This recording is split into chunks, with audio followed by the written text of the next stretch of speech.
locked up for doing things that I know for a fact my students have done, and I've gotten no more than a talking to. That is happening in this country right now. And I don't need to mention that these schools, and this is also true of schools in rural communities, are also massively under-resourced when it comes to any kind of pedagogical or educational intervention. So you've got two completely separate tiers of schools going. You have the problem that in this country, teachers have historically been one of the most militant sectors of labor.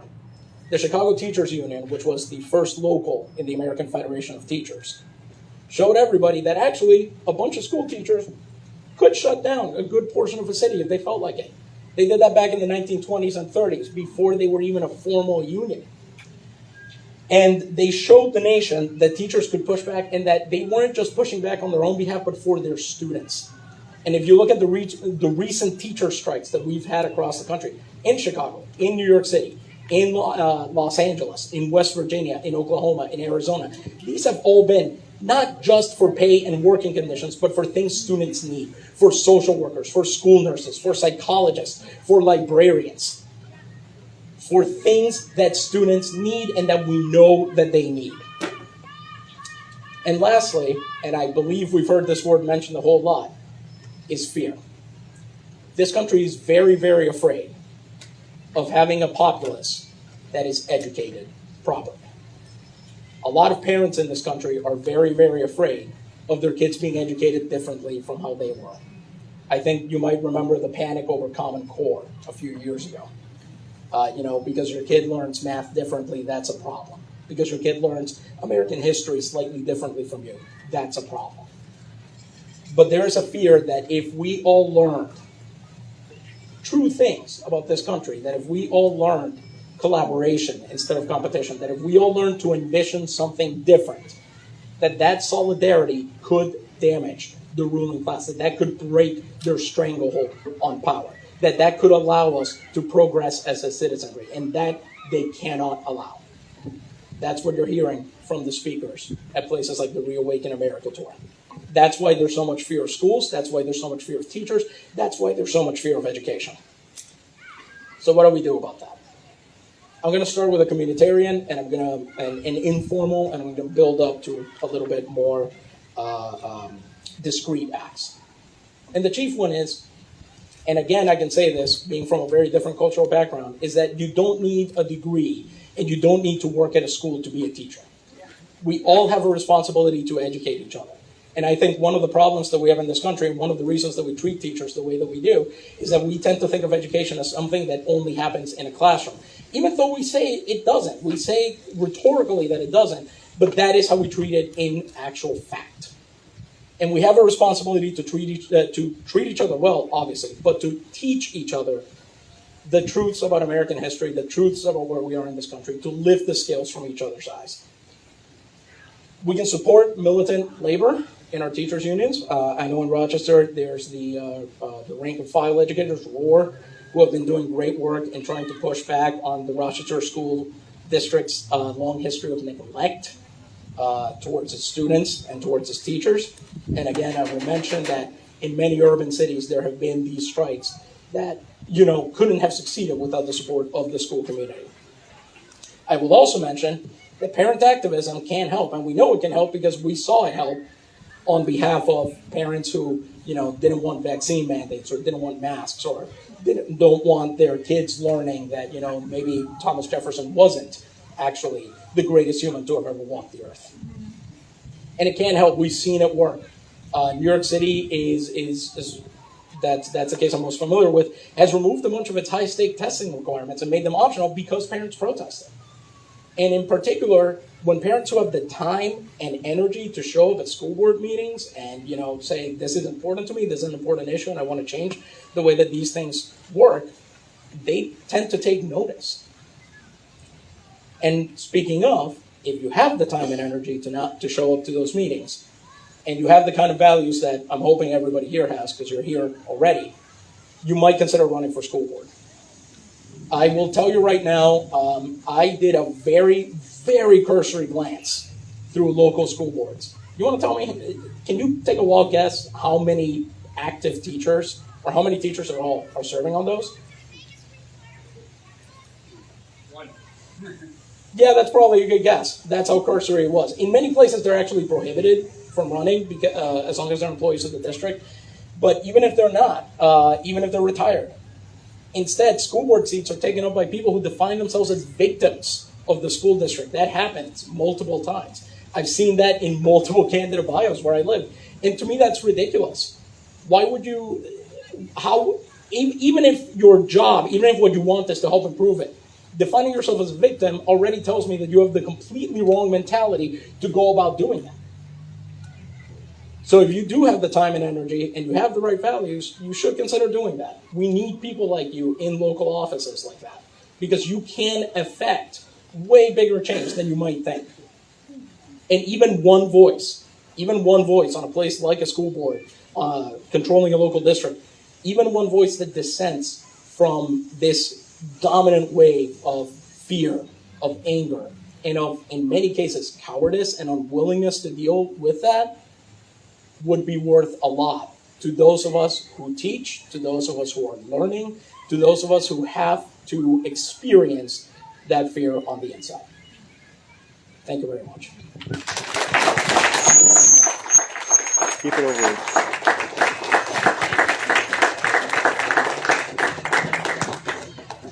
All right. Lastly, I will now be introducing Rich. Rich is treasurer of the Rochester DSA, a lecturer of history, and a proud union member. Please welcome me in joining him.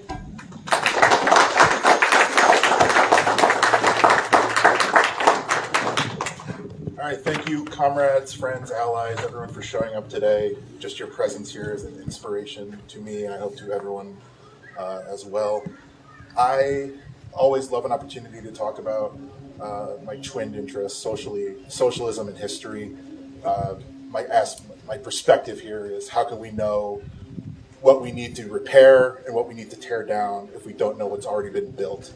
So the general tenor of my talk today will just be about what's been built and how we can identify what needs to be changed and repaired or knocked down in what's been built. If you haven't already read it, Comrade Lauren wrote a great editorial in the Batavia News, and she opened with a quote, when fascism comes to the United States, it's going to come dressed in a flag and carrying a cross. And it's one of those quotes that's kind of like from nowhere. It's been attributed to a number of different people, but it's more of a truism and an embellishment of an actual quote than it's something anyone ever actually said. But it's such a great way of summarizing what's happening at Cornerstone right now and what's happening in the United States, because this is what the fascist movement in the United States is. It's draping the cross, draping the flag and the cross together into this Christo-fascist movement. The quote from Sinclair Lewis that actually probably inspired the quote that Lauren used was actually from his book, It Can Happen Here. It was a book from the 1930s imagining what a fascist takeover in the United States would look like. And what he said was the fascists in the United States will never call themselves fascists. What they'll say instead is, we're about constitutional freedom.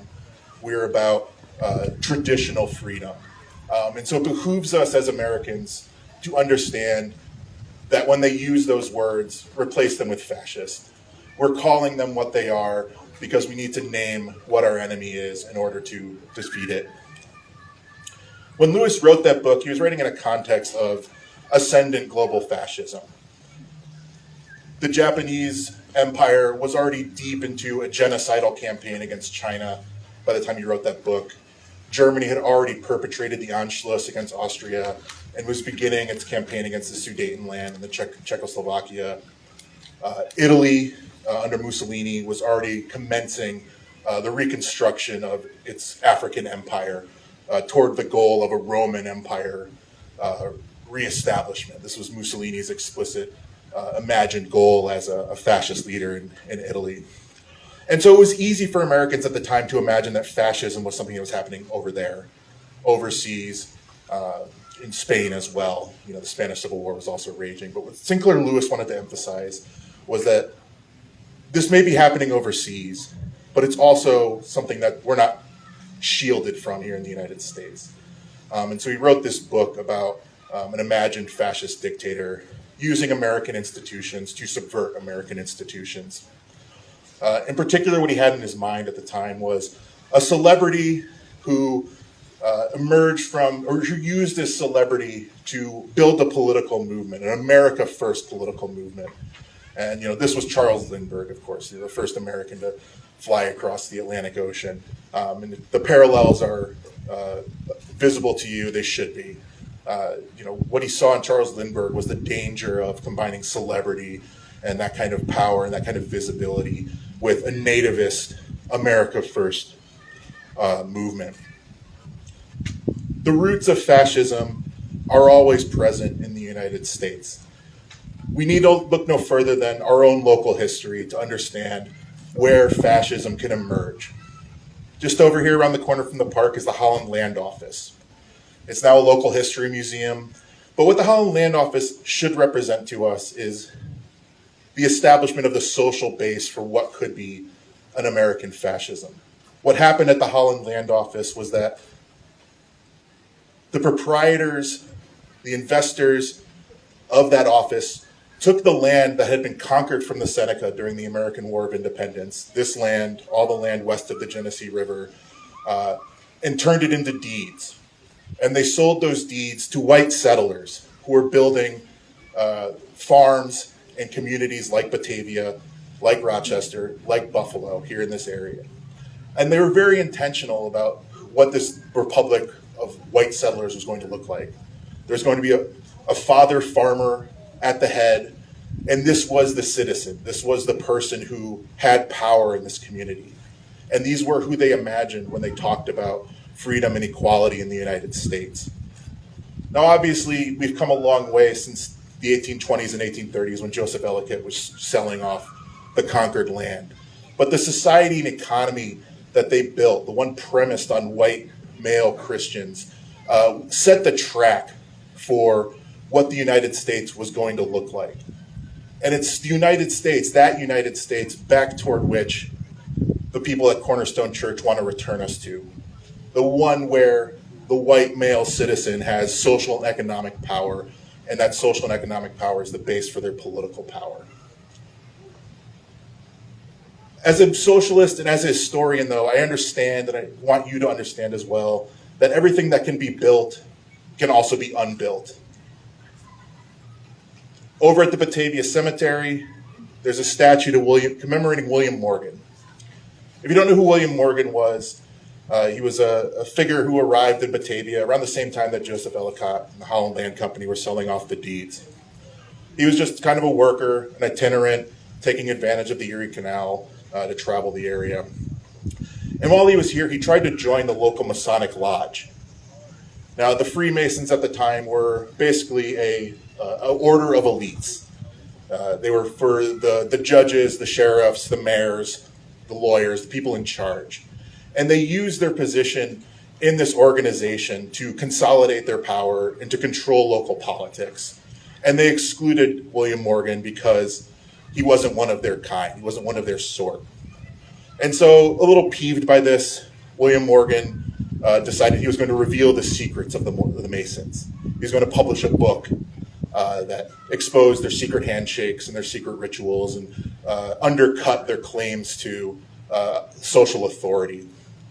And what happened next is still shocking, I think, and a story that doesn't get told often enough. They kidnapped and murdered him, and his body was never found. And when people attempted to investigate what happened to William Morgan, it turned out that everybody who had investigatory authority was a Mason. They were the judges, they were the sheriffs, they were the people in charge. And so facing this situation of elite control of the systems of power, people who did not have power asserted their own power. They created their own grand jury to investigate what happened. They created a political party, the Anti-Masonic Party, to cut out the role of this cancerous elite from American political society and attempted to return American democracy to what it should have been, which was one based not on elite control, but on one based on popular sovereignty. Now, obviously, in the 1820s, it's still very limited popular sovereignty, but it was still the commitment to those ideals that I think are still important to remember. Whenever there's situations where elites hijack democratic institutions, it's up to the people to organize themselves to reestablish those democratic institutions, to reestablish the principles of democracy, egalitarianism, and solidarity. At the same time, Western New York is also the land of the burned over district, the great religious revival of the 1820s, 30s, and 40s that also animated the great reform movements of the 19th century, the women's rights movement, and in particular, the abolitionist movement. Western New York was proudly one of the heartlands of abolitionism. And those abolitionists were committed to the idea that oppressive institutions, whatever they are, slavery in that case, cannot be reformed. They can only be destroyed. You can't have a less bad oppression. Oppression is oppression is oppression, and it needs to be abolished. And that commitment to abolitionism was total and took the form of voting, took the form of politics to be sure, but it also took the form of direct action, mutual aid, the Underground Railroad, small as it was, over imagined as it has been in history, was an important conduit for getting people out of slavery and into safety and into freedom. And in circumstances where the police of the 19th century attempted to put free men back into slavery, the abolitionists resisted directly. So I'm thinking here in particular of the example of Syracuse abolitionists. In the 1850s, during the political crisis that led into the Civil War, a group of slave catchers caught a man named Jerry and put him in jail and intended to return him to the condition of slavery out of which he had escaped. A group of abolitionists found out about this and quickly organized themselves to break Jerry out of jail, fight off the marshals and the slave catchers that were keeping him in jail, and bring him to safety and freedom in Canada. There's always those examples of resistance to systems of oppression that we can draw on, that we have to draw on. Because if we don't resist, we acquiesce. That's basically the story of how fascists come to power. It's the acquiescence, the quietism of people who do not fight back. I'm going to turn now briefly to wrap up with the history of what happened in Germany when the Nazi Party came to power, because I think that's instructive about what can happen if we don't resist these systems of control and oppression. The Nazi Party never won a majority in a fair election. It always topped out at about 30 or so percent. Now, to be clear, Weimar Germany was a parliamentary system, and I don't want to downplay how significant it is. That's still a lot of people who voted for what the Nazi Party was.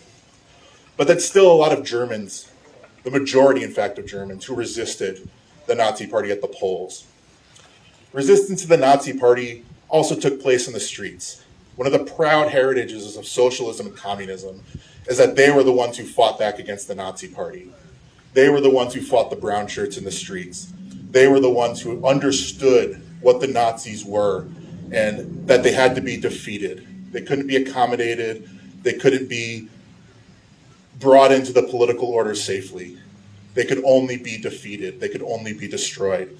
And it's one of the great losses of history that campaign against the fascists failed, and that we need to learn from their failures in order so they're not repeated.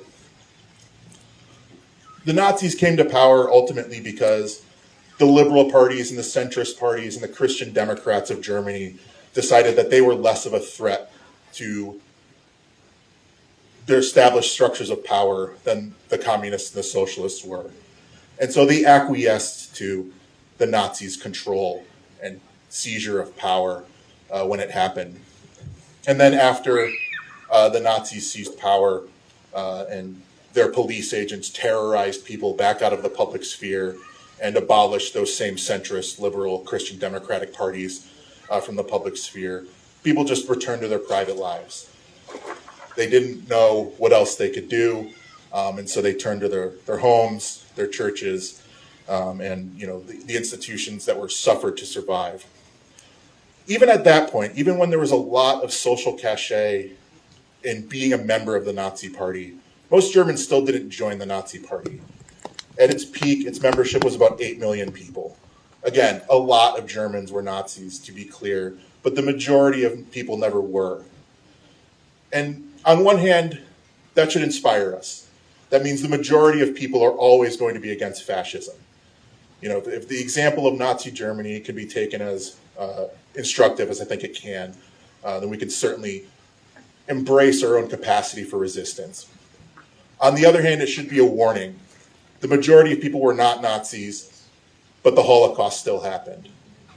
The apocalyptic wars that the Nazis launched still happened. And ultimately, because German civil society was unable to resist or incapable of resisting the creation of Nazi power, it took a massive war, a war where 20 million or more people died to ultimately defeat Hitler and to defeat the Nazis and to bring an end to the Nazi campaign of terror. What we want to do here today in our resistance to fascism at Cornerstone and at Nationwide is to stop that from happening, to stop the need for there to be an apocalyptic war, because we came together today and defended our institutions of democracy, built our own institutions of democracy where they don't exist yet, and stood up for the principles of democracy, egalitarianism, and solidarity. That's ultimately what socialism is about.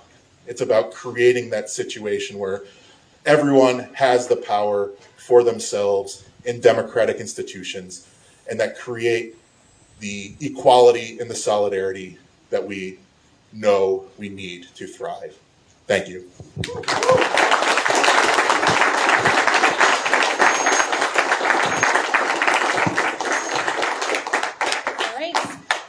Some newcomers one more time before we kind of break out into small groups. I do want to remind everyone the sun is hot and standing in it. There is water, there are refreshments, there are medics. If you want to raise your hand one last time to identify yourself, if you're not feeling well, you can head toward them.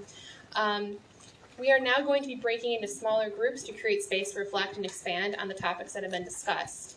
Facilitators will be around to help you organize and guide these discussions. Facilitators, please raise your hands to identify yourselves. We have quite a few, and please keep your hands raised. Groups will each have around 7 to 10 people, though it's flexible. Please head toward the facilitator closest to you to hear directions and receive the discussion guide pamphlets. We'll reconvene in about 40 minutes. It's flexible. Thank you.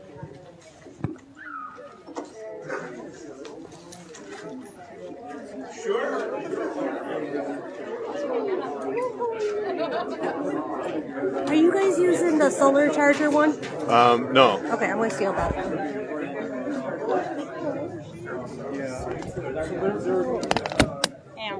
She got like several minutes behind, so I have to wait up. So we're going to be signing off, but we encourage you at home to think about the questions that we'll be discussing about. What are some things about the state of the country, and especially of Batavia, that worry all of us who aren't in the 1%? What are some problems the pandemic may have exposed? How does the far right interpret these things? How do people of goodwill interrupt them? Right-wing demagogues latch onto bugaboos they think will A, outrage, and B, enlarge their base. One of these bugaboos is caricature of critical race theory. They are very focused on preventing discussions, especially in schools, of institutional racism. What aspects of institutional racism can we identify? Why do these things worry them so much? 3, we have been trying to shut down the far right complains about a culture of intolerance, cancel culture, and the curtailment of freedom of speech. Should we tolerate fascist agitation? 4, an earlier generation of conservatives may have called the thin blue line flag a defacement of the U.S. flag, but today's right wing embraces it as a potent symbol. What is the justification for the slogans, abolish the police and defund the police? 5, it's always jarring to see the children of immigrants rail against immigration. Why are both major parties focused on borders? And the last question, we have talked about problems that concern or alarm us. What can we do about it? And I think that's the important takeaway today, is not to just be afraid, but to get together with other people and, talk about what we can do to make sure that we are still a democratic society. I hope you all have a great day. And, peace and love, guys. At least for what we can do for right now. But yeah, stay safe. And make sure to have these conversations, especially with your family members, especially with people who you know are going to listen to you. All right, have a good one. Bye.